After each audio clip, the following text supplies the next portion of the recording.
ቤተሰቦቿን ዛሬ አስተዋውቀዋለች። ሙሉ መረጃውን የማቀርብላችሁናል። እስከ ቪዲዮ ፍጻሜ አብራችሁን ቆዩ። ሰላም ሰላም የኔ ውድ ቤተሰቦች ሰላማችሁ ይብዛ። ለዚህ ቻናል አዲስ ከሆናችሁ ሰብስክራይብ፣ ላይክ፣ ሼር እያደረጋችሁ ቤተሰቡ ነው ኮፒ ሊንክም አድርጉልኝ ውዶችዬ። ሁሌም ከመጎን የሆናችሁ የምታበረታቱኝ ፈጣሪ ጠብቃችሁ የኔ ውዶች አመሰግናለሁ። እና ዛሬ እንግዲህ ሄርሜላ አብርሽን ከእህት እና ከአክስት ምንድነው እህቴ ነው ያለች ያለችው ዞሮ አክስቷ ናት። ከአክስቷና ከወንድሜ ከምትለው ሰው ጋር አስተዋውቀዋለች ማለት ነው። እናም አቤላም አብርሽም ገብተው እዛ ምግብ ተጋብዘው በልተዋል። እናም ሲጎራረሱ ነበረ። ቤቴልሄም ወይንም ማርታ ብላ የመጣችው አቤልን ስታጎርሰው ነበረ።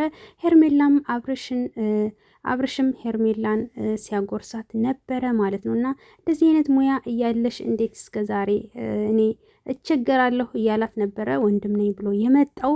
እናም አብርሽ እንግዲህ የፈራሁ ነው ምናምን ሲል ነበረ ማለት ነው። እና ምን ነው ፈራሃኝ እንዴ እያለችው ነበረ ቤቴልሄም ወይንም ማርታ ብላ የመጣችው። ያው በቪዲዮ መሰረት ማርታ ብዬ ልጥራት።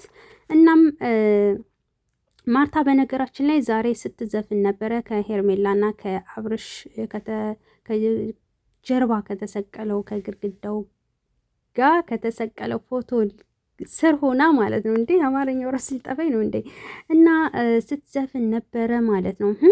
ለአብርሽ ነው የምትዘፍኚው ወይንስ ደግሞ ለሁለታቸው ነው እንዴ? ማርቲ እኮ አብርሽን የምታፈቅረው መስላን የመጣቸው በነገራችን ላይ። እንዴ ተቆንጥጦ ያደገ ሰው እኔ እንደዚህ ይሆናል ብዬ አላስብም፣ በዚህ ልክ ይሆናል ብዬ አላስብም ማለት ነው። ፍቅር አፍቃሪ እያጫወተች ነው። ግን ልጅና ባል አለሽ ማለት ነው። እኔ ለቅቄዋለሁ ቪዲዮውን ከዚህ በፊት ማለት ነው። ዝቅ ብላችሁ ማየት ትችላላችሁ። ነገር ግን ደግሞ ፍቅር እያጫወታት ነው። እናንተ እኮ ማታመጡት የላችሁም። አብርሽን አፈቀርኩት ብላም ልትመጣ ትችላለች። ምክንያቱም ለየት ያለ ነገርና ጓ ያለ ነገር ስለምትፈልጉ። ለማንኛውም ዝሮ ከሄርሜላ ቤት አብርሽና እንትና አቤል ጫታሙ ተጋብዘው በልተዋል ማለት ነው። በልተዋል እና ወዶች አሁን ላይ ብገባለሁ ተከተሉኝ።